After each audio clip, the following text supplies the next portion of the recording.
It's December 1941 in Casablanca. What time is it in New York? Casablanca is a classic film filled with romance, intrigue, sacrifice, and mystery as refugees and exiles from World War II pile into this glamorous city. But are we really talking about Casablanca, or is it Tangier? All the gin joints in all the towns in all the world. She walks into mine.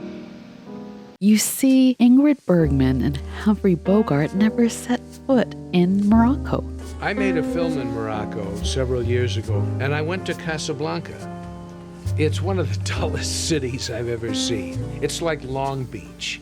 It was not the magical place that is conjured up by that movie, all of which was shot on a sound stage. So could it be that the producers were inspired by Tangier instead? Tangier was an international zone in the early 20th century, attracting diplomats, spies, and exiles from across the world, a hotspot for the kind of entanglements that Casablanca so brilliantly captures. Imagine a real-life Rick's Café in the heart of Tangier, surrounded by spies and exiles, each with their own secrets and agenda, created by a British underworld figure. Explore the greenery, Medinas, and seascapes of Tangier.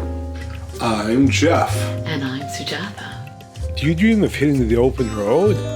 Of the adventures and eclectic people you run across on the way? Are you waiting for the right moment, the right shot of courage? I thought that. In 2016, I had a stroke. But then, in 2022, we got married, and now we're traveling the world, enjoying adventure and romance. With war exploding in the Middle East and economic chaos all over the world, my husband Jeff and his friend Ruth raised a few eyebrows when they heard that I was going by myself to Morocco. I was a little concerned when I heard about Sujata going to Morocco alone. And I'll tell you why. A woman alone in that part of the world might be dangerous. I tried to imagine what others were worried about. Random terrorist bombs, ISIS kidnappings, sexual harassment on the street, beheadings, pickpockets, thieves. There are places in the Middle East that easily could fit that description. However, Morocco is not in the Middle East. But could I trust Morocco? So I got on a boat from Spain to Africa with trepidation. You see, there is a fine line between adventure and danger.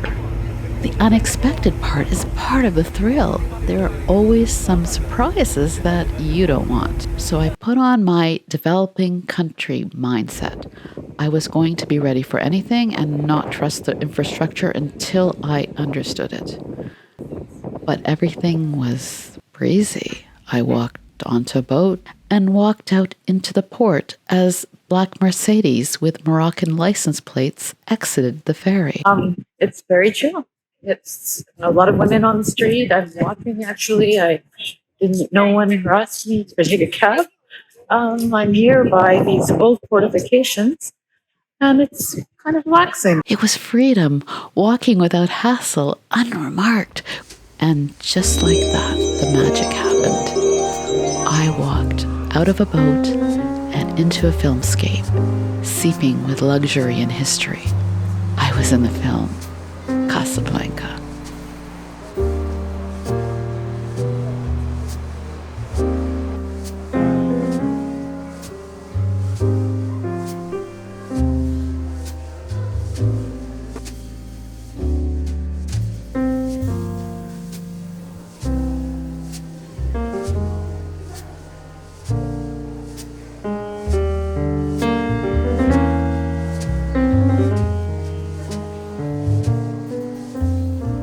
Classic Hollywood glamour oozes out of this place, as its guest list included many legends: Winston Churchill, Antonio Gaudi, John Malkovich, French counts, English dukes, and and its grounds have been the set for many a movie, including my favorite, The Time in Between.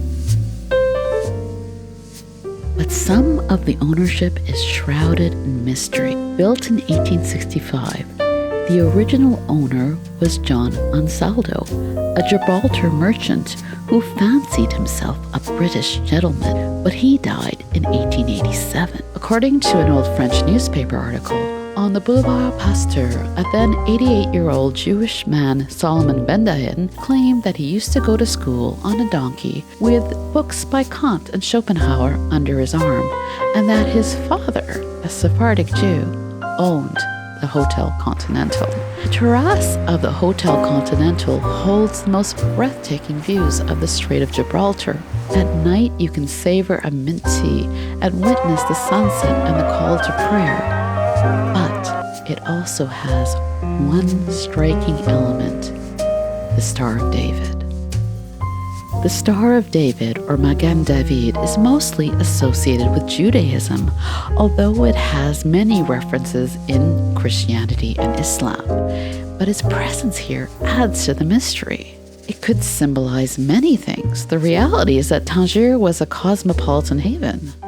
Like in the film Casablanca, early 20th century Tangier was a place where anything goes. No taxes and a lawlessness which encouraged smuggling, gambling, and money laundering. As one person said, during the war there was penicillin, nylon stockings, fur and watches, resistance fighters and Nazis, Spanish Republicans and fascists. Even though it was controlled by Spain, polyglot refugees poured into the place. Accounts were kept in francs, pesetas, or dollars. No identification was needed, and no questions were asked. In Tangier, every corner café could have been Rick's. The air was thick with secrets, deals were made in whispers, and the tension of wartime Europe was palpable. But, according to legend, one bar, and one bar only, was the real Rick's Cafe, Dean's Bar.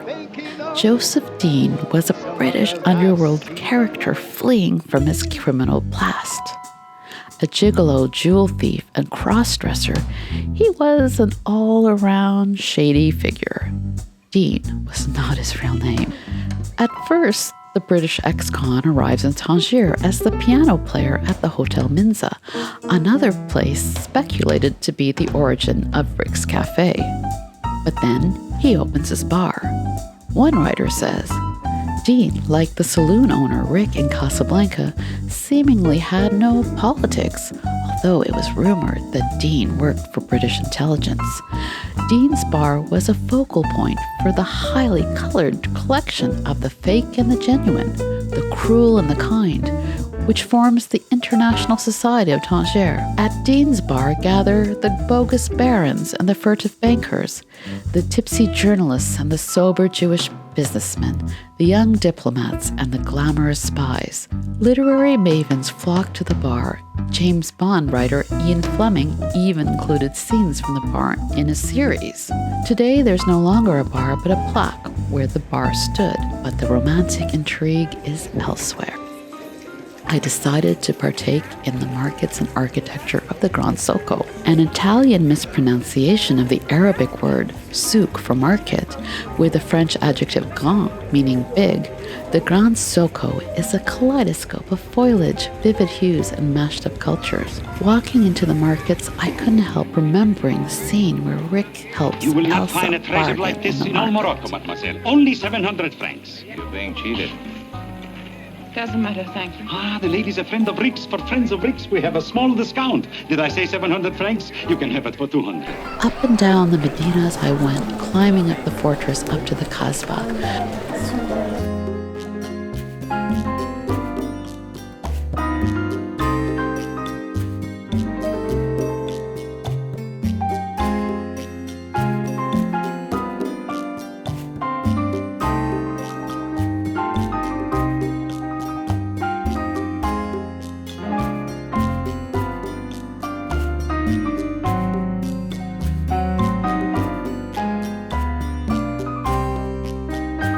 There I met with some local guides who had me climb up more stairs to a secret vantage point over Tangier.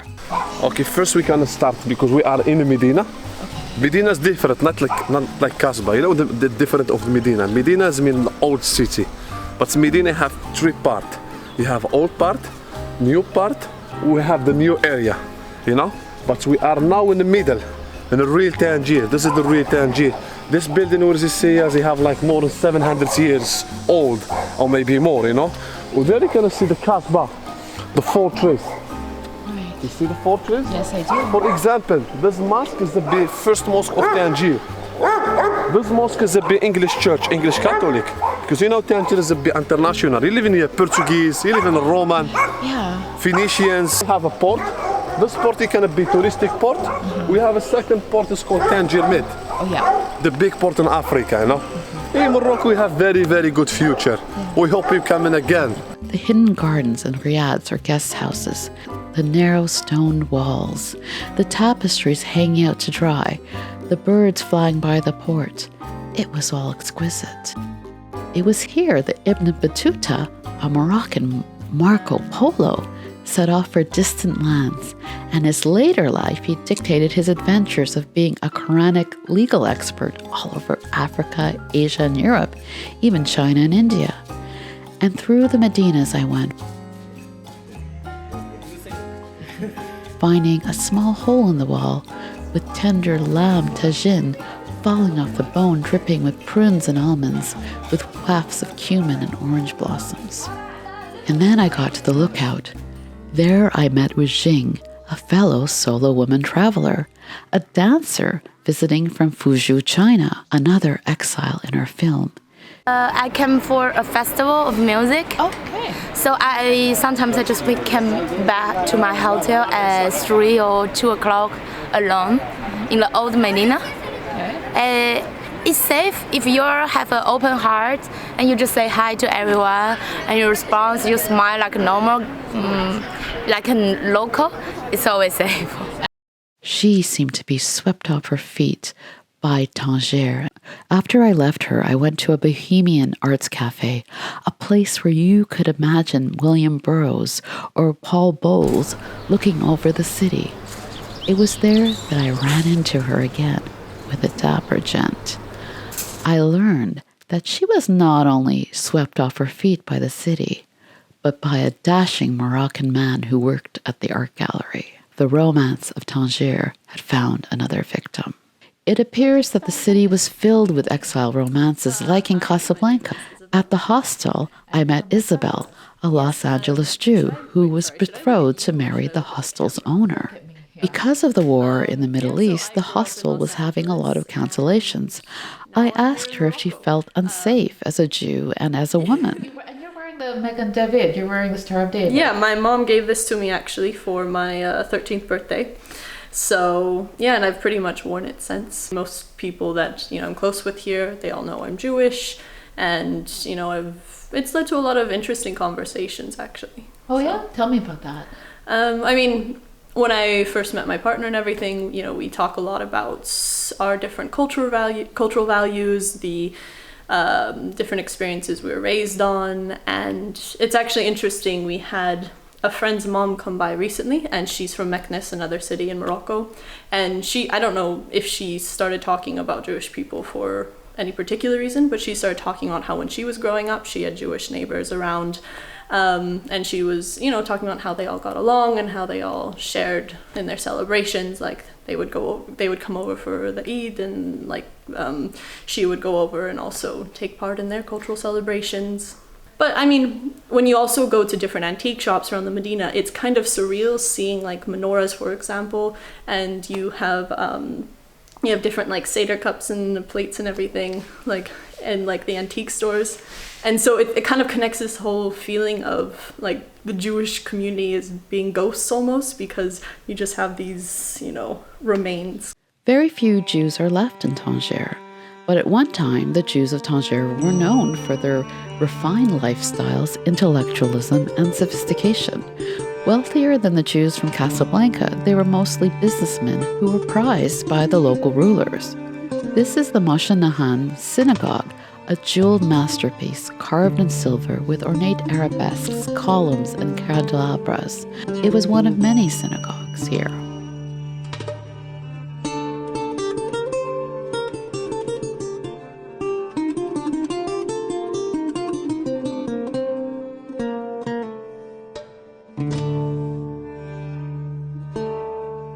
In the Beit Yehuda synagogue, you can see photos of the lives of Tangier Jews, their celebrations, their schools, and their worship.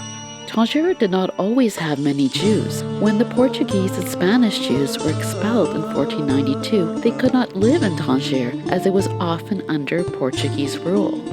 The prosperous Jews who came here were lured from the neighboring city Tetuan much later with tax-free incentives. They spoke the Haketia language, a hybrid of Ladino, Hebrew, and Arabic. According to the museum, many left mostly for Latin America to make their fortune in businesses such as selling Moroccan tiles. The days of espionage, gambling, and lawlessness may have faded from today's Tangier. In fact, I never saw any establishments even serving alcohol, as it is illegal for Muslims there.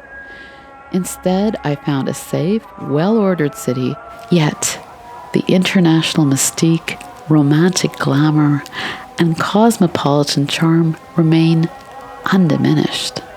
Artists and exiles still flock to its classic cinematic passageways, captivated by the allure of Tangier, a city where the spirit of Casablanca lives on in vivid color.